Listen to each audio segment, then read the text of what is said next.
3 stycznia to dzień, w którym Benito Mussolini otwarcie zapowiedział dyktaturę, William Joyce został stracony za zdradę, a sprawa Jacka Rubiego na zawsze pozostała pełna znaków zapytania. Ten sam dzień przyniósł niszczycielskie trzęsienia ziemi, katastrofy lotnicze oraz jedyny śmiertelny wypadek reaktora jądrowego w historii Stanów Zjednoczonych. To także narodziny przełomów, takich jak pierwszy zegarek elektryczny, dołączenie Alaski do USA, powstanie Apple oraz uruchomienie Bitcoina. Jeden dzień, wiele wydarzeń, które ukształtowały współczesny świat.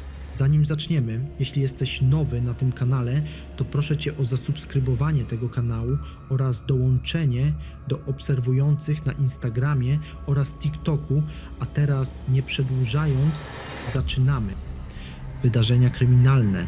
Rok 1925 zapisał się w historii Włoch jako moment przełomowy dla losów państwa i społeczeństwa.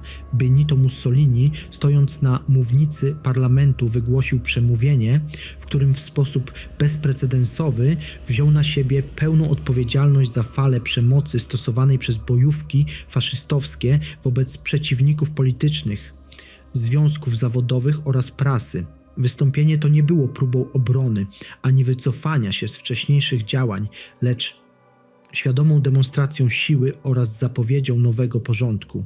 Mussolini jasno dał do zrozumienia, że państwo będzie odtąd podporządkowane jednej ideologii, a pluralizm polityczny przestanie istnieć. Po tym wystąpieniu rozpoczął się proces systematycznego demontażu instytucji demokratycznych, ograniczania wolności obywatelskich oraz koncentracji władzy w rękach jednego przywódcy. Historycy uznają ten moment za symboliczny początek jawnej dyktatury faszystowskiej, która na lata ukształtowała włoską politykę, życie społeczne oraz relacje międzynarodowe, i jej konsekwencje odczuwalne były zarówno w codziennym życiu obywateli, jak i w późniejszych decyzjach podejmowanych przez elity władzy państwowej przez dekady. Rok 1946 przyniósł jeden z najbardziej symbolicznych aktów powojennego wymiaru sprawiedliwości w Wielkiej Brytanii. William Joyce, znany szerokiej opinii publicznej jako głos nazistowskiej propagandy radiowej skierowanej do społeczeństwa brytyjskiego, został skazany za zdradę stanu po długim i głośnym procesie. W czasie II wojny światowej Joyce regularnie występował w audycjach nadawanych z Niemiec, w których próbował podkopać morale Brytyjczyków, szerzył dezinformację oraz wychwalał działania hitlerowskiego reżimu. Po zakończeniu wojny został schwytany, przewieziony do Wielkiej Brytanii i postawiony przed sądem, który uznał, że jego działalność miała realny wpływ propagandowy i stanowiła świadome działanie przeciwko własnemu państwu. Wyrok śmierci wykonano w londyńskim więzieniu Wandsworth przez powieszenie. Egzekucja Joyce'a była jednym z ostatnich przypadków zastosowania kary śmierci za zdradę stanu i stała się ważnym precedensem prawnym oraz moralnym, wyznaczając granice odpowiedzialności za słowa, propagandę i współpracę z wrogiem w czasie konfliktu zbrojnego. Rok 1967 zamknął historię jednej z najbardziej kontrowersyjnych postaci związanych z zabójstwem prezydenta Stanów Zjednoczonych. Jack Ruby, człowiek, który zastrzelił Lee Harvey'a Oswalda na oczach kamer telewizyjnych, zmarł po długiej walce z chorobą nowotworową. Od momentu aresztowania Ruby stał się centralną postacią licznych teorii spiskowych, spekulacji medialnych oraz analiz prowadzonych przez organy ścigania i komisje śledcze. W trakcie pobytu w więzieniu jego stan zdrowia systematycznie się pogarszał, a kolejne badania potwierdziły zaawansowaną chorobę nowotworową. Został przewieziony do szpitala Parkland w Dallas, tego samego miejsca, do którego wcześniej trafiły ofiary zamachu na prezydenta. Jego śmierć zakończyła możliwość ponownego procesu i przesłuchania, co tylko wzmocniło społeczne poczucie niedopowiedzenia. Dokumenty FBI, relacje świadków oraz późniejsze analizy historyków nie przyniosły jednoznacznych odpowiedzi na pytanie o motywy jego czynu, a sprawa Rubiego do dziś pozostaje jednym z najbardziej zagadkowych epizodów w historii amerykańskiego wymiaru sprawiedliwości. Rok 1990 przyniósł finał jednego z najbardziej napiętych epizodów interwencji zbrojnych końca XX wieku w Ameryce Środkowej. Manuel Noriega, były przywódca Panamy i jednocześnie wieloletni współpracownik, a później przeciwnik Stanów Zjednoczonych, zdecydował się poddać wojskom amerykańskim po kilkunastu dniach ukrywania się. Po rozpoczęciu operacji wojskowej Noriega schronił się w nuncjaturze watykańskiej w Panamie, licząc na ochronę dyplomatyczną i uniknięcie bezpośredniego aresztowania. Budynek został otoczony przez wojsko, a oblężeniu towarzyszyła presja psychologiczna, w tym głośna muzyka i stała obecność żołnierzy. Ostatecznie Noriega opuścił teren nuncjatury i oddał się w ręce sił amerykańskich, co zakończyło kryzys dyplomatyczny. Jego poddanie umożliwiło przewiezienie go do Stanów Zjednoczonych, gdzie stanął przed sądem pod zarzutami handlu narkotykami, prania pieniędzy i współpracy z kartelami. Wydarzenie to symbolicznie zakończyło jego polityczną karierę i potwierdziło zmianę układu sił w regionie. Rok 1935 przyniósł rozpoczęcie jednego z najsłynniejszych i najbardziej medialnych procesów karnych w historii Stanów Zjednoczonych. Przed sądem stanął Bruno Richard Hauptmann, oskarżony o porwanie i zamordowanie kilkuletniego syna słynnego lotnika Charlesa Lindbergha, bohatera narodowego i symbolu amerykańskiego postępu. Sprawa od samego początku budziła ogromne emocje społeczne, a relacje z sali sądowej śledziły miliony ludzi. Za pośrednictwem prasy i radia proces trwał wiele tygodni i obfitował w zeznania świadków, analizy dowodów materialnych oraz ostre spory pomiędzy oskarżeniem a obroną. Kluczowe znaczenie miały banknoty z okupu, ślady drewna oraz zeznania ekspertów. Ostatecznie ława przysięgłych uznała Hauptmana winnym wszystkich zarzutów. Wyrok skazujący na karę śmierci zakończył postępowanie, lecz nie zakończył kontrowersji, ponieważ do dziś pojawiają się wątpliwości dotyczące rzetelności śledztwa i uczciwości procesu. Katastrofy.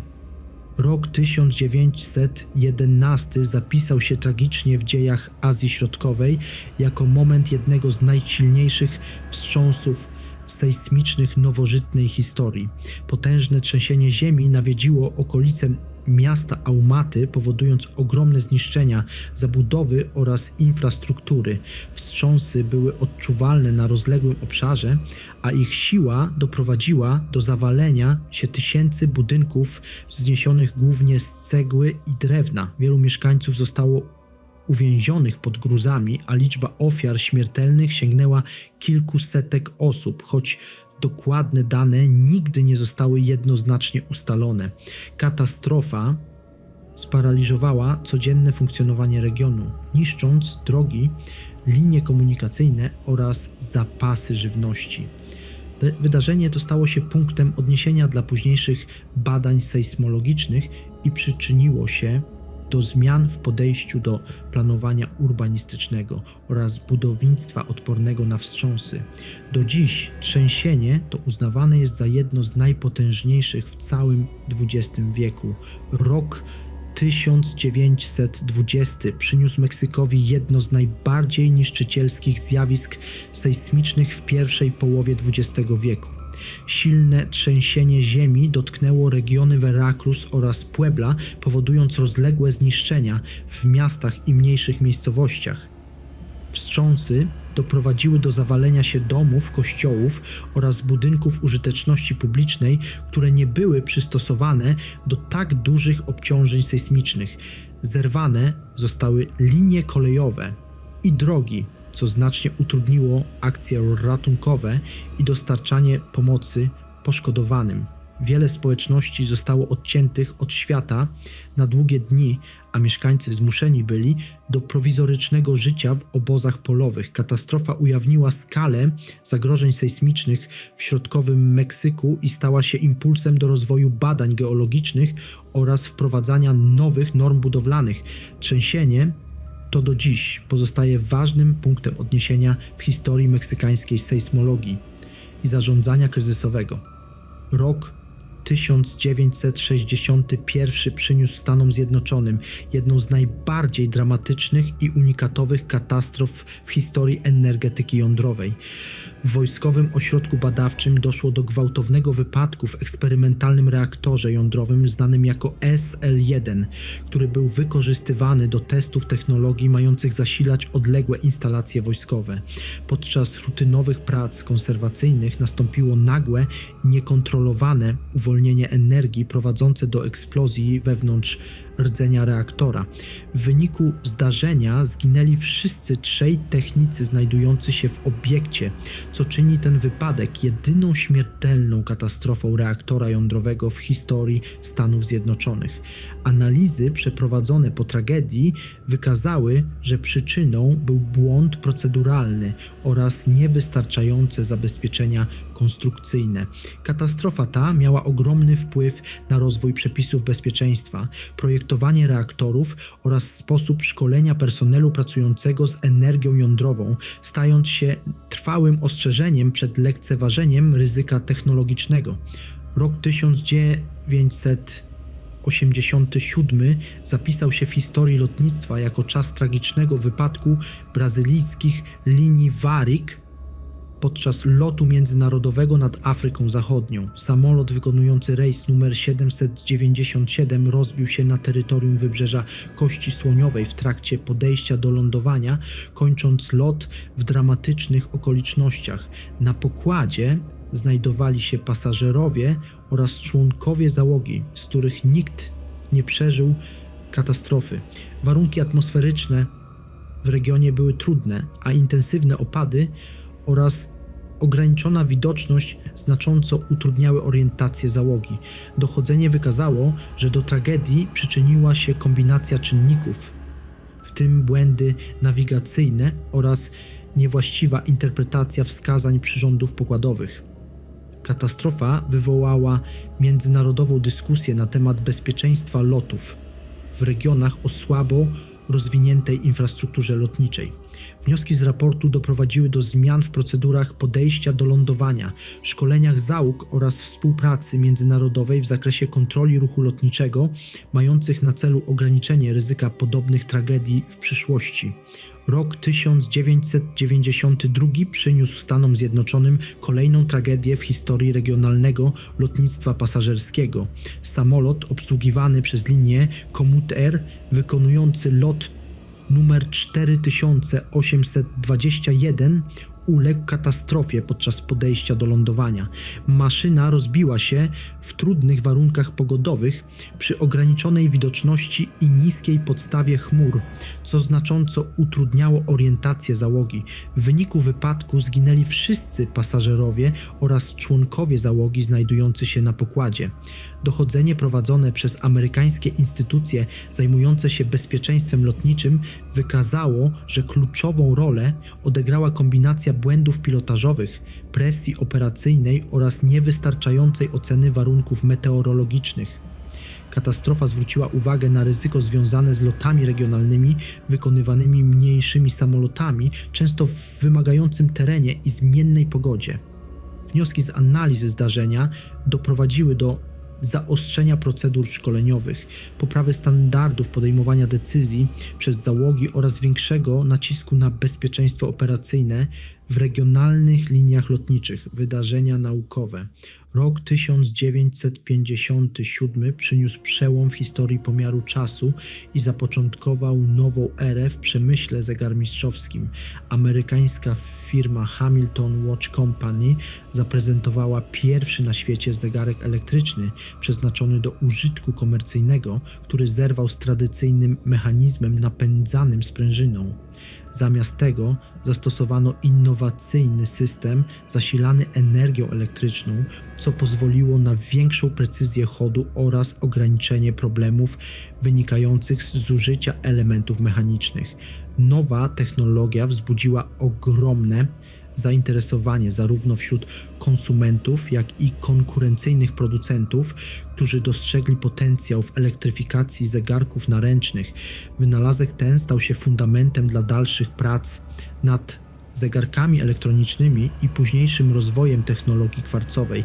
Wprowadzenie zegarka elektrycznego przez Hamiltona jest dziś uznawane za jeden z najważniejszych momentów innowacyjnych XX wieku, który na trwałe zmienił sposób, w jaki ludzie odmierzają czas i postrzegają precyzję urządzeń codziennego użytku.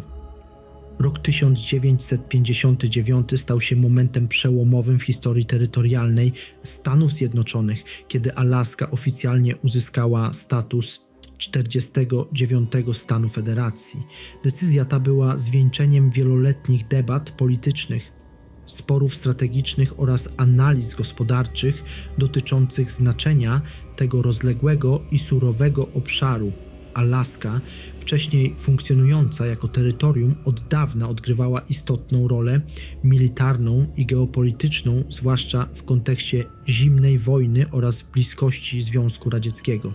Uzyskanie pełnych praw stanowych oznaczało dla mieszkańców większą reprezentację polityczną, dostęp do funduszy federalnych oraz możliwość samodzielnego kształtowania prawa lokalnego. Jednocześnie wydarzenie to przyczyniło się do intensywniejszego rozwoju infrastruktury, eksploatacji zasobów naturalnych oraz napływu nowych osadników. Włączenie Alaski do Unii zmieniło także postrzeganie granic państwa, podkreślając jego globalny zasięg i strategiczne ambicje w drugiej połowie XX wieku. Rok 1977 okazał się kluczowy dla historii nowoczesnych technologii i rozwoju komputerów osobistych. W tym momencie nastąpiła formalna inkorporacja spółki Apple Computer Incorporated, co oznaczało jej oficjalne uznanie jako podmiotu prawnego działającego na rynku. Choć sama firma rozpoczęła działalność rok wcześniej, to właśnie ten krok umożliwił jej dynamiczny rozwój, pozyskiwanie inwestorów oraz wejście na znacznie szerszą skalę biznesową. Inkorporacja stworzyła fundament pod wprowadzenie pierwszych przełomowych produktów, które w kolejnych latach zmieniły sposób pracy, komunikacji i korzystania z technologii na całym świecie. Decyzja ta pozwoliła również na uporządkowanie struktury zarządzania oraz ochronę własności intelektualnej. Z perspektywy czasu moment ten uznawany jest za jeden z najważniejszych punktów zwrotnych w historii branży technologicznej, który zapoczątkował drogę Apple do pozycji globalnego lidera innowacji, designu i rozwiązań cyfrowych wpływających na codzienne życie milionów ludzi. Rok 1993 przyniósł istotny moment w historii globalnego bezpieczeństwa i relacji między dawnymi supermocarstwami zimnej wojny. Został wówczas podpisany traktat znany jako START II, który stanowił kolejny krok w procesie ograniczania strategicznych arsenałów nuklearnych Stanów Zjednoczonych oraz Federacji Rosyjskiej. Porozumienie to zakładało znaczące redukcje liczby międzykontynentalnych rakiet balistycznych oraz głowic jądrowych, a także eliminację najbardziej destabilizujących systemów uzbrojenia. Traktat był wynikiem wieloletnich negocjacji i miał na celu zmniejszenie ryzyka globalnego konfliktu nuklearnego oraz budowę wzajemnego zaufania po zakończeniu zimnej wojny. Choć dokument nigdy nie wszedł w pełni w życie z powodu późniejszych napięć politycznych, jego podpisanie miało ogromne znaczenie symboliczne. Pokazywało wolę współpracy, dialogu i kontroli zbrojeń w nowym porządku międzynarodowym, a także wyznaczało kierunek dalszych rozmów rozbrojeniowych i debat o bezpieczeństwie strategicznym na świecie. Rok 2011 przyniósł istotny krok w rozwoju nowoczesnej diagnostyki onkologicznej i badań nad wczesnym wykrywaniem chorób nowotworowych. Ogłoszono wówczas współpracę pomiędzy amerykańską agencją regulacyjną, znaną jako FDA, a firmą Johnson & Johnson, której celem było opracowanie innowacyjnego testu krwi określanego mianem Liquid Biopsy. Nowa metoda miała umożliwiać wykrywanie komórek nowotworowych krążących w krwi obwodowej pacjentów bez konieczności przeprowadzania inwazyjnych biopsji tkanek. Technologia ta dawała nadzieję na szybsze rozpoznawanie przerzutów, monitorowanie skuteczności leczenia oraz lepsze dostosowanie terapii do indywidualnych potrzeb chorego. Współpraca naukowców, regulatorów i sektora prywatnego była postrzegana jako przełomowy model rozwoju innowacji medycznych.